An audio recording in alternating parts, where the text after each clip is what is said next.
హోటల్లో పనిచేస్తున్న భర్త రమేష్ని కలవటానికి అనామిక వచ్చింది.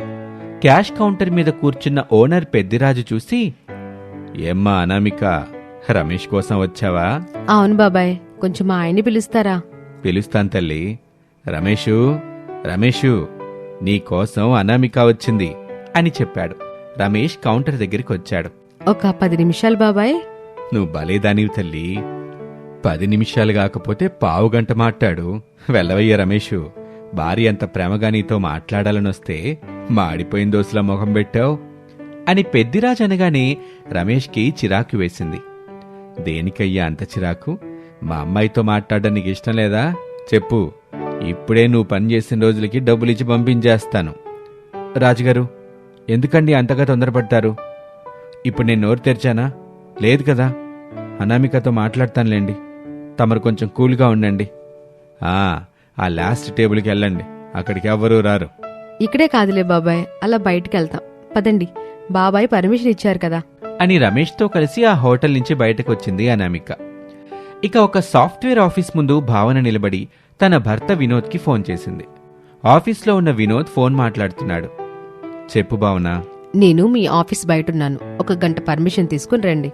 ఏం మాట్లాడుతున్నావు భావన? నేను ఆఫీస్కొచ్చి గంట కూడా కాలేదు.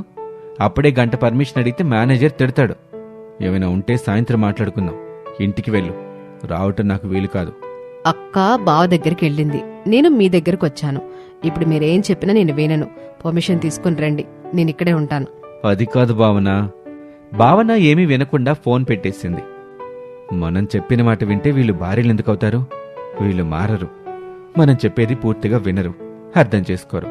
వాళ్ళు చెప్పేది మాత్రం కునుకుపడకుండా వినాలి, అర్థం చేసుకోవాలి, చెప్పింది చెయ్యాలి. ఉష్ అనుకుని మేనేజర్ రూంలోకి వెళ్ళాడు. ఇక శారదకి అనామిక తండ్రి రాజయ్య కొంత డబ్బిచ్చాడు. బావగారు, ఈ డబ్బు శారదకి ఎందుకిస్తున్నారు? తోటి కోడలు అనామిక భావన మొన్న మా ఇంటికొచ్చారు బావగారు. ఏంట నేను చెప్పేది? నిజమే చెల్లెమ్మా. నాన్న, మేము తోటి కోడలము, మా కాళ్ళ మీద మేము నిలబడాలని ఆశపడుతున్నాము, మాకు డబ్బు కావాలి అని అడిగారు. ఓహో, మన ఫ్రెండ్ వాళ్ళ ఇంట్లో దావత్ ఉందని చెప్పారు. అయితే నీ దగ్గరకు వచ్చారా? సర్లే అన్నయ్య, డబ్బు ఇచ్చారుగా, ఇక నేను చూసుకుంటాను. నేనొచ్చినట్టు మీకు డబ్బిచ్చినట్టు వాళ్ళకి చెప్పకమ్మా. ఎవరు మీరు? ఎప్పుడు నాకు డబ్బులు ఇచ్చారు? మా ఇంటికి ఎప్పుడు వచ్చారు? ఇలాగే ఉండాలమ్మా. ఇంక నేను వెళ్ళొస్తాను చెల్లెమ్మా. బావగారు, అన్నం తినేసి వెళ్ళండి. అన్నయ్య వెళ్ళనియండి, పొలంలో వదిన ఒక్కతే కష్టపడతా ఉంటది. సరే బావగారు, జాగ్రత్తగా వెళ్ళండి అని చెప్పగానే రాజయ్య వెళ్ళిపోయాడు. ఇక పార్కులోని ఒక బెంచ్ మీద రమేష్ వినోదులు కూర్చున్నారు. అనామిక భావన నిలబడ్డారు. అనామిక, భావన, మేమిద్దరం బాగా ఆలోచించి చెప్తున్నాం. ఫాస్ట్ ఫుడ్ చేసి అమ్మటం మీ వల్ల కాదు. నష్టపోవటం తప్ప లాభం ఉండదు. వద్దు. అలా ఎలా బావగారు? ఫాస్ట్ ఫుడ్ బిజినెస్ చేసి డబ్బులు సంపాదించి మీకు సహాయపడాలని నేను అక్క ఆశపడుతున్నాం కదా. మా కోరికని మా ఇష్టాన్ని అర్థం చేసుకోకుండా ఇలా మాట్లాడడం ఏం బాగోలేదు బావగారు. అన్నయ్య మాట్లాడింది బావుంది భావన. ఫాస్ట్ ఫుడ్ చేసి అమ్మటంలో మీకు ఓనమాలు కూడా రావు. ఇక ఫాస్ట్ ఫుడ్ బిజినెస్ ఎలా చేస్తారు?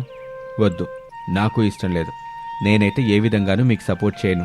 అది కాదు వినోద్, ఫాస్ట్ ఫుడ్ సెంటర్ పెట్టాలనే మా ఆరాటం మీకు కనిపించట్లేదా? కనపడడం లేదు వదినా. బావగారు, మీరు మాకు డబ్బులు ఇవ్వద్దు. మరి మమ్మల్ని ఇక్కడికి ఎందుకు తీసుకొచ్చారు భావన? మేము ఫాస్ట్ ఫుడ్ సెంటర్ పెట్టుకోవడానికి అత్తయ్యని ఒప్పించమని మిమ్మల్ని అడగడానికి తీసుకొచ్చామండి. సరిపోయారు. సాగుతుంది మీకు అలాగా. అమ్మతో మాట్లాడి ఒప్పిస్తాంలే. ఇంక మీరింటికి వెళ్ళండి. నేను ముందే చెప్తున్నాను అనామిక, నేను తమ్ముడు మాత్రం డబ్బులు సర్దుబాటు చేసేది లేదు. అంతేకాదు వదినా, అప్పు తెచ్చిన ఒప్పుకోం. అలాగని బంగారం తాకట్టు పెట్టినా మాకు సంబంధం లేదు. మా అనుమతి లేకుండా తాకట్టు పెడితే మేము ఊరుకోం. అలాగే వినోద్, మా తిప్పలేవో మేము పడతాం. ముందు అత్తయ్యని ఒప్పించండి. అలాగే వదినా, మీరింటికి వెళ్ళండి. నేను అన్నయ్య సాయంత్రం వచ్చాక అమ్మతో మాట్లాడతానులే అని వినోద్ చెప్పిన మాటకి ఇద్దరూ సంతోషపడ్డారు. అలా సమయం గడుస్తూ ఉంటుంది. ఆ రోజు రాత్రి అందరూ అన్నం తిన్న తర్వాత రమేష్ వినోదులు తల్లి శారద్తో మాట్లాడారు, ఒప్పించారు. ఒప్పుకుంటున్నాను. ఇప్పుడు మాత్రం తోడుకోడల్లో వాళ్ళ కాళ్ళ మీద నిలబడడం లేదా? ఒకరి పక్కింటి కాళ్ళ మీద, ఇంకొకరేమో పొరుగింటి వాళ్ళ కాళ్ళ మీద నిలబడుతున్నారా ఏంటి? చెప్పండి. అది కాదమ్మా. సరే, వాళ్ళు ఫాస్ట్ ఫుడ్ సెంటర్ పెట్టుకోవడానికి నేను ఒప్పుకుంటున్నా. మీరెళ్ళండి, పగలంతా పనులు చేసి బాగా అలసిపోయి ఉంటారు. వెళ్ళి పడుకోండి, నేను కోడలతో మాట్లాడతానులే అని చెప్పిన తల్లి శారద మాటకి మరో మాట ఎదురు మాట్లాడకుండా ఎవరి గదుల్లోకి వాళ్ళు వెళ్ళిపోయారు. శారద కోడళ్లను పిలిచి డబ్బులిచ్చింది. అనామిక, భావన ముఖాలు వెలిగిపోయాయి. కోడల్లో, ఇవి ఇంటి డబ్బులు కాదు, బయట నుంచి అప్పుగా తీసుకొచ్చిన డబ్బులు. మిత్తి నూటికి 10 రూపాయలు తీసుకుంటానని చెప్పింది. ప్రతి నెల 1వ తేదీన మిత్తి ఇచ్చేయాలి, లేదంటే ఇంటికొచ్చి పంచాయతీ పెట్టుద్దంట. ఇచ్చేద్దాం అత్తయ్య, ఖచ్చితంగా 1వ తారీఖునే ఇచ్చేద్దాం అని చెప్పి కోడళ్ళు వెళ్ళిపోతారు. ఇక మరుసటి రోజున తోటి కోడలు కలిసి ఒకచోట ఫాస్ట్ ఫుడ్ సెంటర్ పెట్టారు. డీజే పాటలు పెట్టి గిరాకీ కోసం చూస్తూ ఉంటారు. గంట గడిచింది. ఒక్క కస్టమర్ కూడా అక్కడికి తినటానికి రాలేదు. మన చుట్టూ ఏం జరుగుతుంది భావన? మన ఫాస్ట్ ఫుడ్ సెంటర్ ఓపెన్ చేసి గంట అవుతుంది, తినడానికి ఒక్కరు కూడా రాలేదు. ఇలా అయితే ఎలా చెప్పు? ప్రతి నెల మిత్తి ఎలా కడతాం?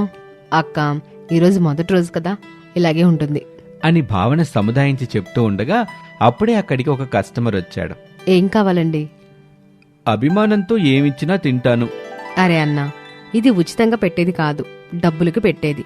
మీ జేబులో నుంచి 100 రూపాయలు తీసిస్తే chicken noodles, chicken manchurian, chicken fried rice ఏది కావాలంటే అది వేడివేడిగా చేసి ఇస్తాను. నువ్వు కడుపు నిండుగా తినొచ్చు. మరి నా దగ్గర 100 కాగితం లేదే, 50 కాగితమే ఉంది, ఎలా అని ఆ 50 నోటు పట్టుకున్నాడు. భావన చటుక్కున ఆ నోటును లాక్కొని, గాలికి పోతుందని తీసుకున్నానన్నా. అక్క, సింగిల్ వెజ్ ఫ్రైడ్ రైస్ చేసి పెట్టు అని చెప్పగానే అనామిక తనకు వచ్చినట్టుగా వెజ్ ఫ్రైడ్ రైస్ చేయటం మొదలుపెట్టింది. ఇంతలో అక్కడికి మరొక కస్టమర్ వచ్చాడు. ఇద్దరూ ఆనందంగా ముఖాలు చూసుకున్నారు. తనకి స్పైసీ చికెన్ మంచూరియా కావాలని చెప్పాడు. అంతే, భావన మరొక పొయ్యి మీద కారం ఎక్కువేసి చికెన్ మంచూరియా చేసి ఇచ్చింది. మరొకరు వెజ్ ఫ్రైస్ తింటూ ఉన్నారు. కారం కారం, వామ్మో ఏమిటమ్మా ఇది? దీన్ని వెజ్ ఫ్రైడ్ రైస్ అనరు, పచ్చిమిర్చి రైస్ అంటారు. మీకు మీ ఫాస్ట్ ఫుడ్కి 50 రూపాయలు దండాలు, ఈ చుట్టుపక్కలకే రాను అని పారిపోతాడు ఆ కస్టమర్. ఇక స్పైసీ చికెన్ మంచూరియా పట్టుకున్న కస్టమర్ అయోమయంగా వాళ్ళ వైపు చూస్తూ ఉంటాడు. అది మా అక్క చేసింది, తనకి ఈ వ్యాపారం కొత్త, అందుకే అలా చేసింది. మీరు తినండి, నేను బాగా చేశాను. మీరడిగిన స్పైసీ ఖచ్చితంగా ఉంటుంది, తినండి. నాకింకా బ్రతకాలనుందండి. అయ్యో, అలా అనకండి. మీరు డబ్బులు ఇవ్వకపోయినా పర్వాలేదు, మేము కష్టపడి చేసిన స్పైసీ చికెన్ మంచూరియాని మాత్రం తినండి. ఎలా ఉందో చెప్పండి, అది చాలు మాకు. తప్పదా? తప్పదండి. అతను ధైర్యం చేసి లోపల దేవుణ్ణి వేడుకొని ఆ స్పైసీ చికెన్ మంచూరియా నోట్లో పెట్టుకున్నాడు. అంతే, నాలుక బాగా మండింది. ఉమ్మేసి వాళ్ళని తిట్టుకుంటూ అక్కడి నుంచి వెళ్ళిపోయాడు. వస్తూ పోతున్న వాళ్ళు తోటికోడలని అదోలా చూస్తూ ఉంటారు. ఆ చూపుల్ని వాళ్ళు తట్టుకోలేకపోయారు. బాధగా కూర్చున్నారు. కొంత సమయం తర్వాత శారద, రమేష్, వినోద్, ప్రసాద్ అక్కడికి వచ్చారు. ఏంటి కోడల్లో, ఇంకా మీ ఫాస్ట్ ఫుడ్ బిజినెస్ మొదలు పెట్టలేదా? మీరు రాకుండా ఎలా మొదలు పెడతాం అత్తయ్య? మీరు వస్తారని అక్కేమో వెజ్ ఫ్రైడ్ రైస్ చేసింది, నేను స్పైసీ చికెన్ మంచూరియా చేస్తాను, తినండి అని కోడళ్ళిద్దరూ ఆ రెండూ తీసుకొచ్చి శారదకి ఇచ్చారు. ఏమ్మా కోడళ్ళు, అంతా మీ అత్తయ్యకే పెడుతున్నారు, మేం కూడా వచ్చాం కదా, మాకు కూడా కొంచెం కొంచెం పెట్టండమ్మా, మేం కూడా తింటాం. మామయ్య, అత్తయ్య మనందరికీ పెద్ద దిక్కు, పైగా మేం పూజించే దేవత, అందుకే ముందుగా అత్తయ్యకి పెట్టాం. అత్తయ్య గారు తిన్న తర్వాత మీకు పెడతాం అని భావన చెప్పిన మాట వాళ్ళకి నచ్చింది. ఇద్దరు కోడళ్ళు పెట్టిన ఫ్రైడ్ రైస్ ని, స్పైసీ చికెన్ మంచూరియాని శారద తింటుంది. అంతే, కారం తట్టుకోలేకపోయింది. గడగడ నీళ్లు తాగింది. ఇద్దరు కోడళ్ళు అయోమయంగా చూస్తూ ఉంటారు. శారద కోపంగా భద్రకాళిలా మారింది. అందరూ చూస్తూ ఉండగానే నోటికొచ్చిన మాటలు తిట్టటం మొదలుపెట్టింది శారద. తోటి కోడళ్ళు అత్తగారి నోటికి భయపడి దెబ్బకి అక్కడి నుంచి పరారయ్యారు. దాంతో తోటి కోడళ్ళు పెట్టిన ఫాస్ట్ ఫుడ్ సెంటర్ కూడా ఫెయిల్ అయింది. ఇది వాళ్ళటి కథ. మరొక ఆసక్తికర కథలో మళ్ళీ కలుద్దాం. అంతవరకు సెలవు, నమస్తే.